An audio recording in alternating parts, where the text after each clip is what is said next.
Один из способов, как можно упростить постановку и вывод в эфир эффекта, это написание специального макроса. С помощью этого TriCaster вы сможете записать последовательность событий, а затем в нужный момент запустить ее в реальном времени.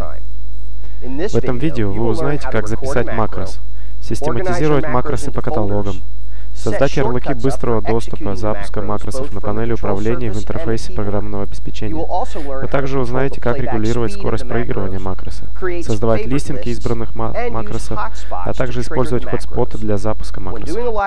Макросы позволяют активизировать сложные последовательности действия во время живого вещания с помощью нажатия одной кнопки. Давайте начнем с очень простого, но полезного макроса. В прошлом обучающем видео про ME каналы мы узнали, как подать видео на внутренние виртуальные мониторы шаблона виртуальной студии, когда ME используется как сабмикшер.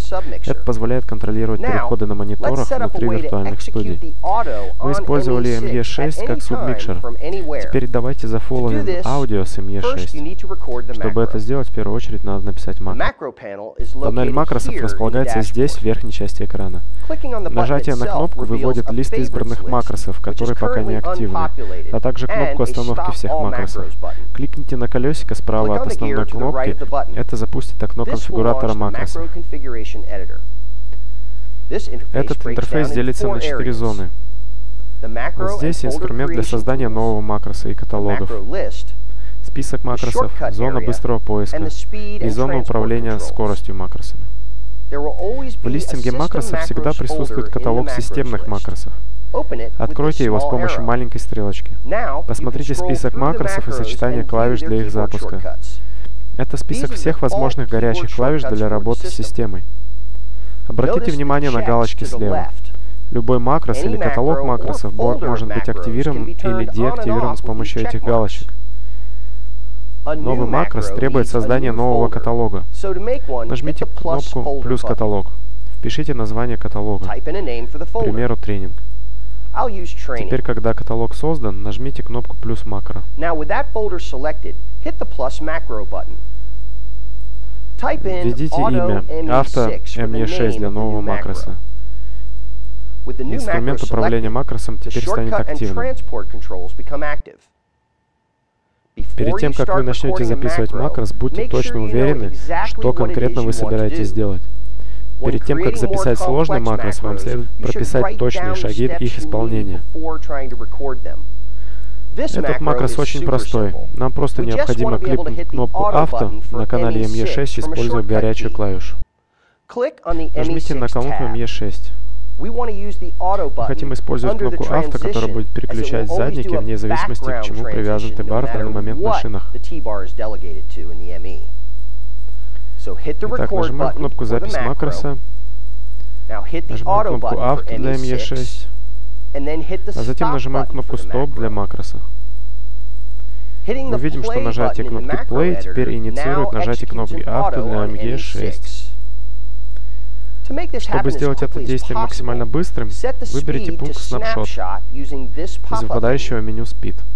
На этом конкретном макросе влияние скорости не сильно заметно, но когда в макросе очень много команд, то влияние неоценимо. Вы можете проигрывать макросы в реальном времени, замедлить или ускорить их.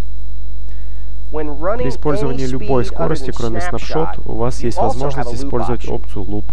Давайте теперь здесь назначим горячие клавиши на вызов этого макроса. Это может быть сделано на клавиатуре или панели управления. Давайте начнем с клавиатуры. Кликните здесь, чтобы создать комбинацию. Вы увидите надпись об ожидании ввода. Нажмите на запятую на цифровой клавиатуре справа. С этого момента, нажимая на кнопку «Запятая», ваш макрос запуска кнопки «Авто» на ME6 будет запускаться. В редких случаях случается, что когда курсор мыши находится над окном управления макросов, макрос может не запускаться по горячим клавишам. Тогда просто кликните мышкой за пределами окна настройки макросов, и все заработает. Этот макрос очень простой. Что если вы используете сочетание клавиш, которые уже используются? Кликните на поле ввода горячих клавиш. Теперь нажмите пробел.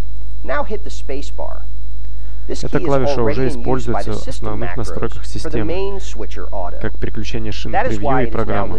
Поэтому вы видите название клавиши в красном цвете. Есть несколько способов, чтобы предотвратить такой конфликт. Вы можете просто взять сочетание клавиш, которое свободно. Или вы можете вручную найти дублирующий макрос и отключить его с помощью деактивации галочки. Откройте папку системных макросов и прокрутите вниз список, найдите конфликт и деактивируйте строчку. Это также приведет к деактивации системного макроса, поэтому будьте аккуратны.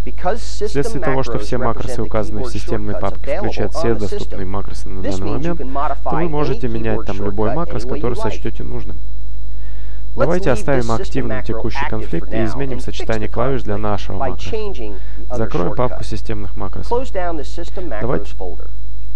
Давайте привяжем этот новый макрос к панели управления. Кликните по полю ввода сочетания клавиш и на контрольной панели нажмите кнопку макро.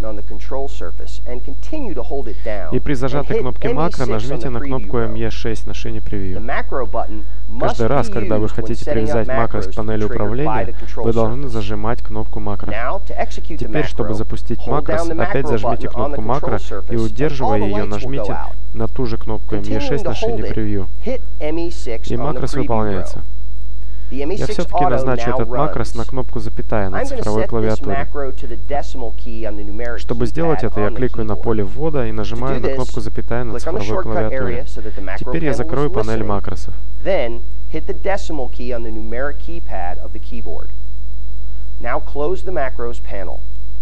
Нажатие на запятую теперь активирует нажатие кнопки Авто на ME6. Теперь давайте создадим какую-то последовательность из реальной жизни. Что я хочу сделать? Переключиться между входами, выдать графику на 5 секунд, убрать графику и сделать наезд зумом. Для начала давайте настроим титр. Заходим в GFX2, открываем браузер графики и находим титр на нижнюю треть с возможностью вставки фотографии. Настраиваем шаблон. Вводим нужный текст, кликаем на картинку, чтобы поменять ее. Как только все закончено, то закрываем редактор.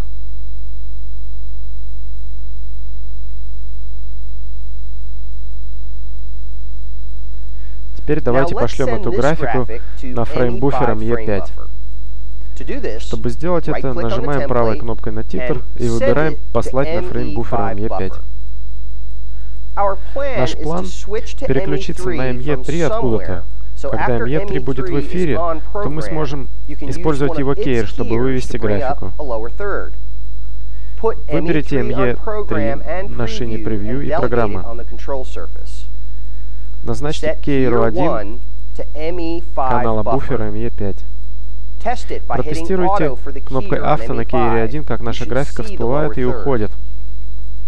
Если вы посмотрите на ME2 или ME1, вы не увидите этого наложения, потому что мы используем кейром, встроенным в канал ME. Графика будет видна только на этом канале. Еще раз нажмите кнопку Авто первого кейра, чтобы убрать графику. Теперь давайте перейдем к записи макроса. Выберите ME2 на программе. Создайте новый макрос в каталоге тренинг. Назначьте ему имя Sequence 1.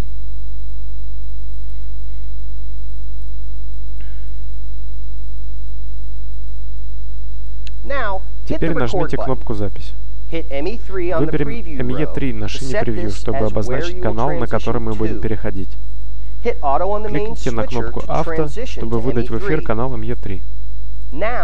Теперь на вкладке ME3 интерфейса или на панели управления с активным каналом ME3 нажмите на кнопку «Авто» для кейра 1, чтобы вывести на экран графику. Досчитайте до 5 и снова нажмите на кнопку «Авто» кейра 1. Теперь зайдите на пресет эффекта 2, также из интерфейса управления или с панели управления, чтобы приблизить зум.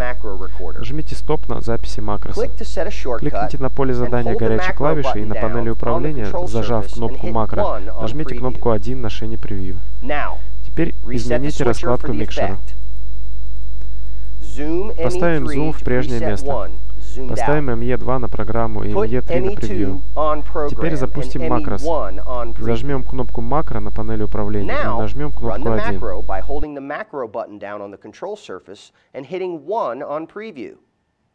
ME3 переключена на превью. Теперь оно переключается на программу.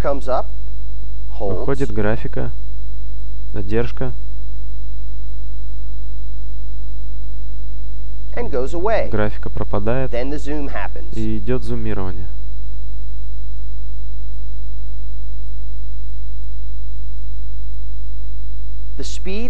Скорость макроса может быть назначена здесь, и повторение здесь. Вы также можете использовать макросы, чтобы изменять контент в пресетах медиаплееров. Давайте сделаем макрос, который бы устанавливал определенный клип DDR, и используем keyer для его выдачи. Этот макрос будет выбирать DDR1, затем выберет пресет с динамической графикой. Если в пресете много клипов, то макрос запомнит конкретный клип.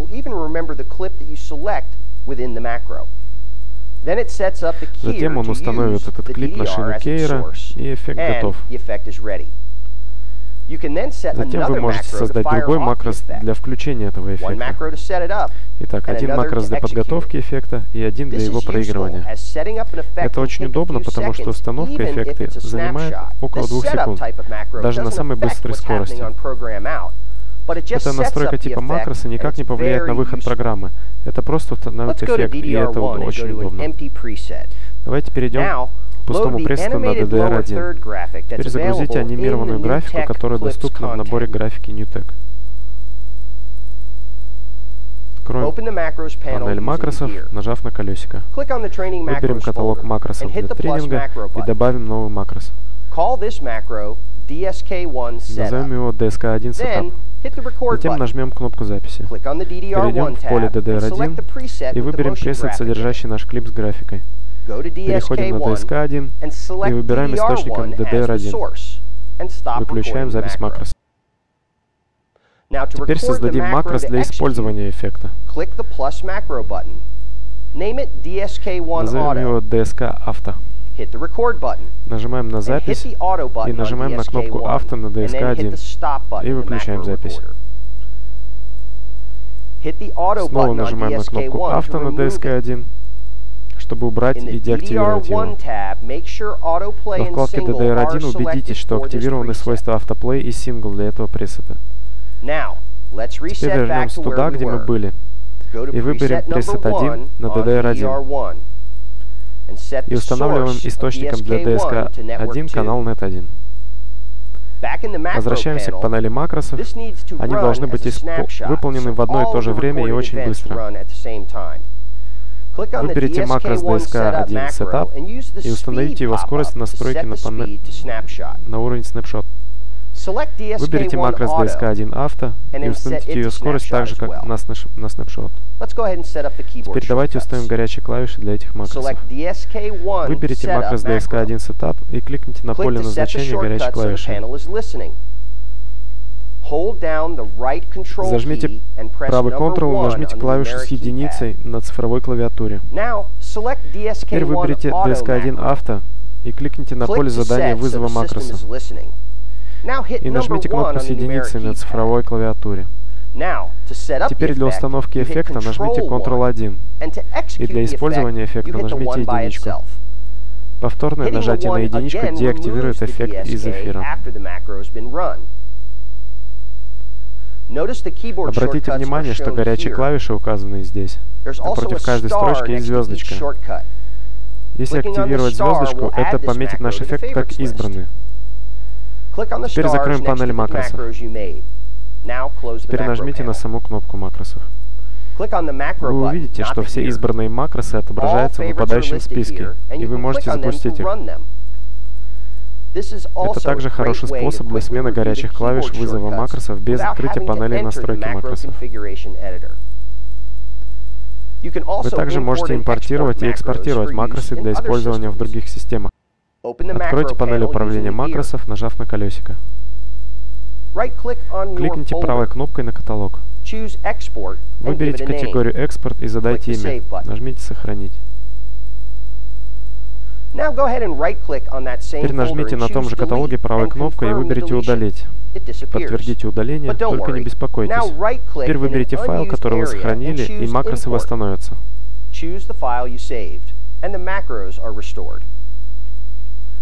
Макросы — это очень мощный инструмент, и они могут быть очень сложными. Вы даже можете вызвать макрос из макроса. Еще раз запомните, что прежде чем записать макрос, нужно четко представить себе все шаги. Хотспоты — это инструмент интерактивной активации макросов ведущим. Они основаны на альфа-канале, поэтому вам нужно, чтобы ваш источник был тракеем. Возьмем для примера наш DDR1 как источник, но в целом можно взять любой живой источник. В DDR1 зайдите на пустой пресет и загрузите туда видео Kiki 3 Hotspot Touch. Включите опцию LiveMat для видеоклипа, чтобы прокеять клип по зеленому. Установите ME5 на программе и превью. В ME5 установите тип эффекта, загрузив шаблон CityLoft Medium. Это двухслойный шаблон. Слой А должен быть настроен на DDR1 с прокеянным клипом Kiki. Слой Б должен быть настроен на DDR2. Расположите слой А так, чтобы Kiki была справа.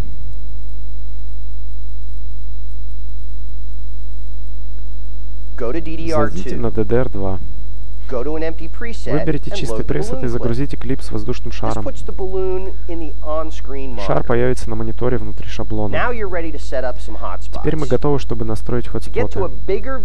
Чтобы лучше видеть источник с Kiki, давайте установим его на превью, кликнув правой кнопкой на экран превью и выбрав DDR1.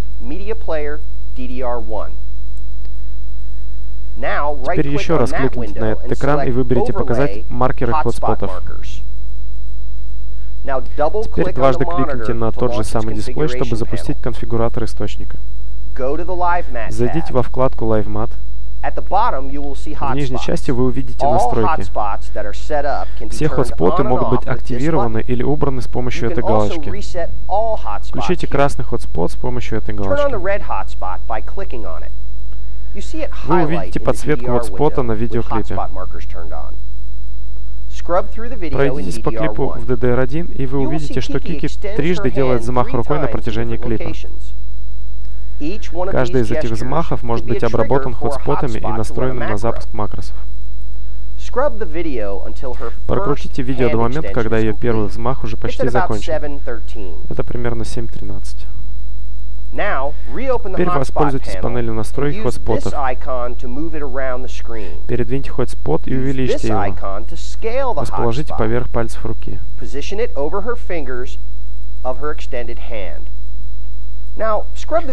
Теперь отмотайте видео назад и запустите снова. Вы увидите, что когда Kiki наводит рукой на хотспот, то он становится закрашенным. А когда рука Kiki не на хотспоте, то он пустой. Это пример того, как должен работать хотспот. Теперь мы можем добавить на хотспот макрос, используя кнопку E после установки хотспотов. Откройте конфигуратор источника DDR1. Этот хотспот будет запускать видео на экране виртуальной студии. Для этого существует системный макрос, который может сделать это для нас. Кликните на букву E для хотспота номер 1. Вы можете добавить 2 макроса на каждое движение. Макросы on-screen будут активироваться, когда хотспот активен. Off-screen макросы будут запущены, когда хотспот не активен или когда рука убрана. Для этого примера мы используем оба on-screen и off-screen макроса. В всплывающем окне on-screen макроса выберите системные макросы и пролистайте до макроса DDR2 Play.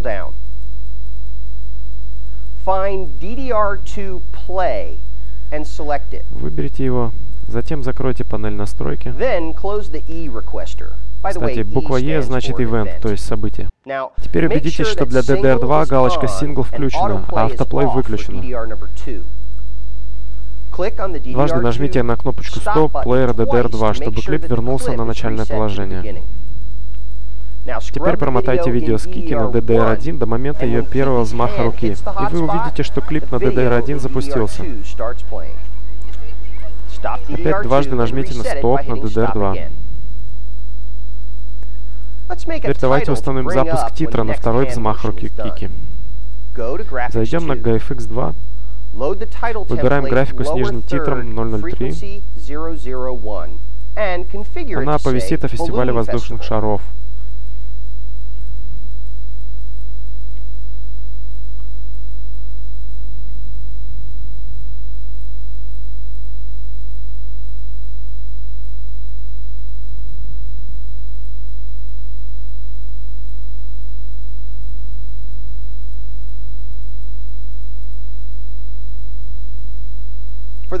Для субтитров наберите Live.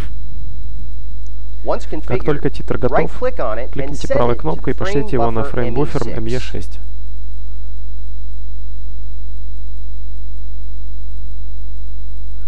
Теперь задайте KR1 источником фреймбуфера ME6. Протестируйте KR1, нажмите на кнопку Авто, и вы увидите свой титр. Используйте панель управления для перемещения и масштабирования титра. Нажмите на кнопку DSK1, выберите опцию «Масштаб», переместите титр в нужное место. Теперь снова отключите DSK1, нажав кнопку «Авто». Теперь установим хотспот номер 2. Промотаем видео с Кики на момент ее второго взмаха руки. Дважды кликните на экран с DDR, чтобы вызвать конфигуратор. Все это может быть сделано на экранчике DDR1 на мультискрине, но мне больше нравится работать с большими экранами. Активируйте хотспот номер 2. Смасштабируйте и переместите его на местоположение ее руки. Протестируйте его активацию перемоткой видео. Становится ли он залитым. Теперь установите системный макрос для on-screen эффекта для показа нашей графики. Выберем макрос DDR1 Авто. Протестируйте макрос с перемоткой видео с Кики. Каждый раз, когда активирован второй хотспот, будет запускаться авто, кнопка для DSK1. Третий хотспот будет переводить видео на DDR2 в режим программы. Перемотайте видео с Кики на ее третий взмах рукой. Откройте конфигуратор и активируйте хотспот номер 3. Переместите и смасштабируйте его на позицию третьего взмаха руки. Протестируйте его перемоткой видео. Откройте конфигуратор для DDR1 и настройте макрос для третьего хотспота. Надо настроить макрос на автотранзишн с шины превью на шину программ.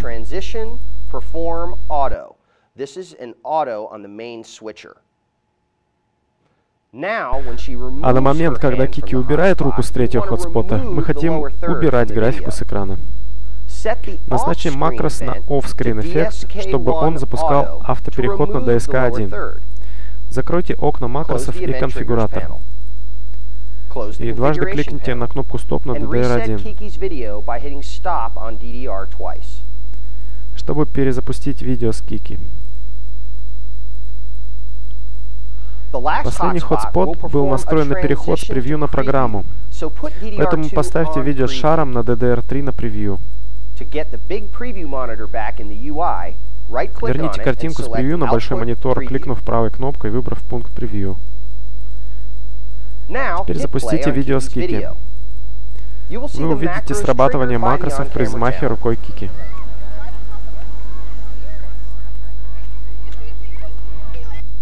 Есть два вопроса, с которыми нужно быть внимательным. В главном меню TriCaster есть опция по отключению всех хотспотов.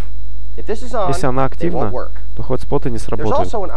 Есть также опция по отключению хотспотов, которые не на программе.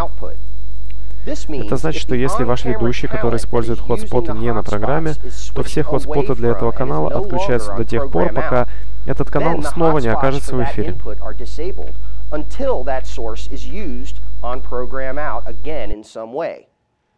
На примере нашего урока мы видим, что в эфире сейчас видео с шаром, а Кики продолжает махать руками и ничего не происходит.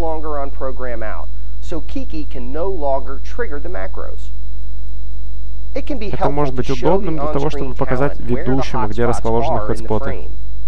Вы можете выводить любой источник на любой монитор. Вы можете назначить второй мультискрин вторым монитором. Перейдите в главное меню и перейдите к интерфейсу. Выберите пресет для мультискрина с названием D. Откройте заново эту вкладку и выберите «Загрузить умолчание» и «Full Screen». Курсор мыши может быть сдвинут на второй монитор, если у вас в главном меню не активна опция забирания курсора мыши на главном экране. Нажмите правой кнопкой на экран монитора и выберите DDR1. Теперь в пункте Overlay выберите показ хотспотов маркеров. Этот вид может быть очень полезен вашему ведущему, чтобы наверняка знать, где расположены хотспоты. Они будут расположены зеркально. Вы можете перевернуть картинку, чтобы ведущему было удобнее. Вы также можете в любой момент вернуть назад свой мультискрин интерфейса. Настройки интерфейса. You can leave this setup on preset D and use the workspace to change this back to a multi-viewer at any time.